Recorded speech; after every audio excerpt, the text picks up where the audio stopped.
Hello guys! In this video I'm going to show you how to edit your name on the June's Journey application.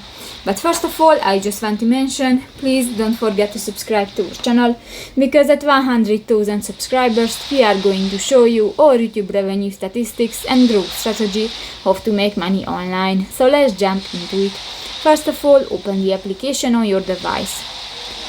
So that's the home screen, and you can find different buttons, for example the shop and others.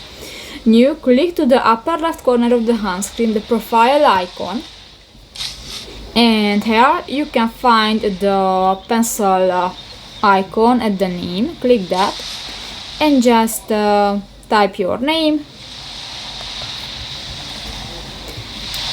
and if you finish, click to the green free icon and you can edit your name.